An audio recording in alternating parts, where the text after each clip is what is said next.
അസ്സലാമു അലൈക്കും. എല്ലാവർക്കും നിന്നൂസ് കിച്ചണിലേക്ക് സ്വാഗതം. അപ്പോൾ ഇത് നമുക്ക് നല്ലൊരു മുരിങ്ങാക്കറി വെച്ചാലോ.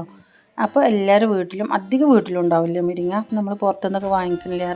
ഏറ്റവും നല്ല മനസ്സമാധാനത്തോടു കൂടി കഴിക്കാൻ പറ്റിയൊരു കറിയാണ് മുരിങ്ങ. പിന്നെ ഇനി ചീരയാണെങ്കിലും നമുക്കത് നല്ലോണം കഴുകാതെ ഒന്നും നമുക്ക് എടുക്കാൻ പറ്റില്ല. കാരണം അതുമൂലമൊക്കെ ഇപ്പോൾ മരുന്നടിച്ചൊക്കെ വരുന്നതുകൊണ്ട് നമുക്ക് ഒരുപാട് സമയം വെള്ളത്തിലിട്ടൊക്കെ വേണം. മുരിങ്ങ ആകുമ്പോൾ നമുക്ക് വിശ്വസിച്ച് കഴിക്കാൻ പറ്റിയതാണ്. നമ്മൾ വീട്ടിലൊക്കെ ഉണ്ടാകുമ്പോൾ ഇതിപ്പോൾ മുരിങ്ങ ഞാൻ ഇതുവരെ പുറത്ത് അവൈലബിൾ ആയിട്ട് ഞാൻ കണ്ടിട്ടില്ല. മറ്റുള്ള സാധനങ്ങളൊക്കെ നമുക്ക് പപ്പായ ആയാലും ചീര ആയാലൊക്കെ നമുക്ക് പുറത്തുനിന്ന് വാങ്ങിക്കാൻ കിട്ടുമല്ലോ. അതൊക്കെ നമ്മൾ അത്രത്തോളം കെമിക്കലൊക്കെ അടിച്ചിട്ടാണ് അത്രയും കേട് കൂടാതെ പുറത്തൊക്കെ അത്ര നിൽക്കാനുള്ള കാരണം തന്നെ അതാണ്. മരുന്ന് നല്ലോണം ഉള്ളതുകൊണ്ടാണ്. അപ്പോൾ നമ്മൾ ഒരുപാട് സമയം ഉപ്പ് വെള്ളത്തിലും മഞ്ഞൾ വെള്ളത്തിലും ഒക്കെ ഇട്ട് വെച്ചിട്ട് വേണം നമ്മൾ ഓരോന്നും നമ്മൾ വെജിറ്റബിളൊക്കെ നമ്മൾ ഇതുപോലെ വെജിറ്റബിൾ ആണെങ്കിലും ഇലക്കറികളാണെങ്കിലൊക്കെ വർഗ്ഗങ്ങളാണെങ്കിലൊക്കെ നമ്മൾ കഴിക്കാനായിട്ടില്ല. അപ്പോൾ മുരിങ്ങ ആവുമ്പോൾ ആ ഒരു പ്രശ്നം ഇല്ല. നമുക്ക് കഴുകിയിട്ട് പൊടി വാറിയതൊക്കെ ഒന്ന് കളഞ്ഞിട്ട് ഒന്ന് കഴുകിയെടുത്തിട്ട് മാത്രം മതി.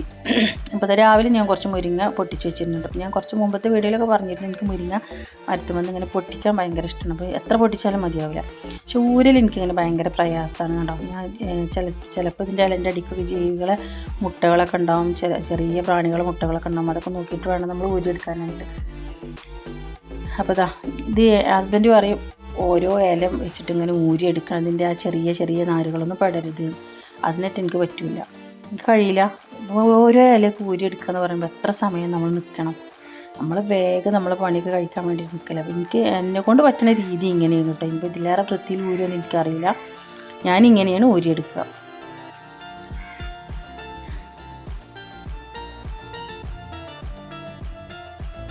അപ്പോൾ ഞാനിത് രാവിലെ കുറച്ച് പൊട്ടിച്ച് കാണ്ട് കുറച്ച് ഞാൻ അപ്പോഴത്തെ കറിക്ക് വേണ്ടിയിട്ട് ഊരി വെച്ചിരുന്നു കേട്ടോ. അപ്പോൾ അത് ബാക്കി ഫ്രിഡ്ജിലുണ്ടായിരുന്നു. കുറച്ചും കൂടെ ഞാൻ എനിക്കൊന്ന് ഊരിയിട്ട് ആഡ് ചെയ്തെടുത്തിട്ടുണ്ട്.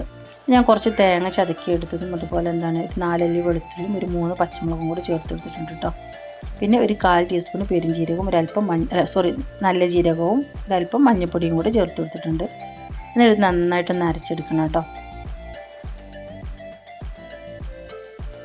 പച്ചമുളക് ഞാൻ ഫ്രിഡ്ജിൽ ഒരുപാട് പച്ചമുളക് ഉണ്ട്. അപ്പോൾ ഞാൻ കൊണ്ടാട്ടമുളകൊക്കെ ഉണ്ടാക്കാമെന്ന് വിചാരിച്ചാൽ ഒരുപാട് മാറ്റി വെച്ചിരുന്നു കേട്ടോ.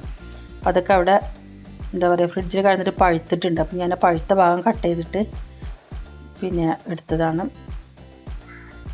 അപ്പോൾ നല്ലോണം വെളിച്ചെണ്ണയൊക്കെ ചൂടായി വന്നിട്ടുണ്ട്. അപ്പോൾ അതിലേക്ക് ഞാൻ കടുക് പൊട്ടിക്കാൻ വേണ്ടി ഇട്ട് കൊടുത്തിട്ടുണ്ട്. പെട്ടെന്നുണ്ട് കേട്ടോ നമ്മൾ കറി ഉണ്ടാക്കാനായിട്ട്. നമുക്ക് വേഗം ഒരു അരച്ച കറിയൊക്കെ വേണമെന്നുണ്ടെങ്കിൽ പെട്ടെന്ന് ഇതുപോലെ ഒന്ന് ഉണ്ടാക്കിയെടുത്താൽ മതി. നല്ല ടേസ്റ്റുമാണ്. ഇതുപോലെ തന്നെ ഞാൻ തൈര് കറിയും അതുപോലെ ഒരു വെണ്ടയ്ക്ക കറിയും ഞാൻ ഉണ്ടാക്കി കാണിച്ചിട്ടുണ്ടായിരുന്നു കേട്ടോ. അപ്പോൾ ആ വീഡിയോ കാണാത്തവരുണ്ടെങ്കിൽ പോയിട്ടൊന്ന് കാണാം. നമുക്ക് ജോലിക്കാരാണെങ്കിലും എവിടെ പോകുന്നവരാണെങ്കിലും നമുക്ക് എവിടെയെങ്കിലുമൊക്കെ പോകാൻ ഉണ്ടെന്നുണ്ടെങ്കിൽ പെട്ടെന്ന് നമുക്ക് കറിയൊക്കെ റെഡിയാക്കി എടുക്കണമെന്നുണ്ടെങ്കിൽ അങ്ങനെയുള്ള കറിയൊക്കെ ഉണ്ടാക്കിയിട്ട് നമുക്ക് വേഗം ഉണ്ടാക്കാൻ പറ്റുന്നതാണ്.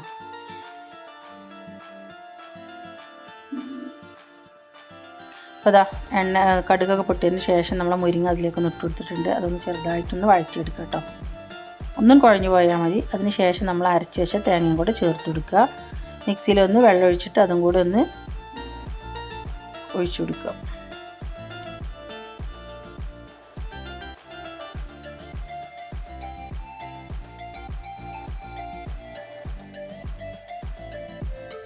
എന്നിട്ട് ഒരുപാട് അങ്ങ് തിളച്ച് മറിയൊന്നും വേണ്ട. ജസ്റ്റ് ഒന്ന് തിളച്ചാൽ മാത്രം മതി. കാരണം ഇല കുറച്ച് എണ്ണയിൽ കിടന്നിട്ടൊന്ന് പാടി കുഴഞ്ഞ് വന്നതാണ്. പിന്നെ ഇതിൽ വേവാനായിട്ട് മറ്റൊന്നുമില്ല. അപ്പോൾ നമുക്കൊന്ന് തേങ്ങ ഒരുപാട് തിളച്ച് അതിൻ്റെ ഒരു ടേസ്റ്റൊന്നും കളയണ്ട.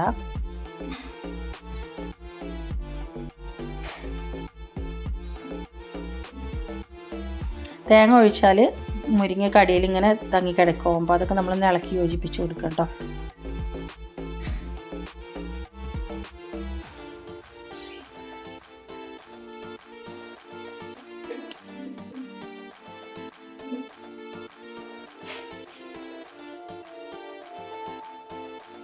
അപ്പോൾ നമ്മൾ മുരിങ്ങാക്കറി ഇവിടെ റെഡി ആയിട്ടുണ്ട്. നല്ല അടിപൊളി ടേസ്റ്റോട് കൂടിയുള്ള മുരിങ്ങാക്കറി പെട്ടെന്ന് ഉണ്ടാക്കാൻ പറ്റിയൊരു കറിയാണ് കേട്ടോ. അപ്പോൾ എല്ലാവരും നമ്മളെ വീട്ടിൽ മുരിങ്ങയൊക്കെ ഉപയോഗിച്ച് ഇതുപോലെ ഉണ്ടാക്കി നോക്കുക. ചീര ആയാലും കുഴപ്പമില്ല. 2 ഇലക്കറി കൊണ്ട് നമുക്കിതുപോലെ ഉണ്ടാക്കി നോക്കാം കേട്ടോ. ഇന്നത്തെ വീഡിയോ ഇതിലുള്ളപ്പോൾ എല്ലാവർക്കും ഇഷ്ടപ്പെട്ടു എന്നൊക്കെ വിചാരിക്കുന്നു. ഇഷ്ടപ്പെട്ടാൽ എല്ലാവരും ലൈക്ക് ഷെയർ സബ്സ്ക്രൈബ് എല്ലാവരും മറക്കാതെ ചെയ്യുക.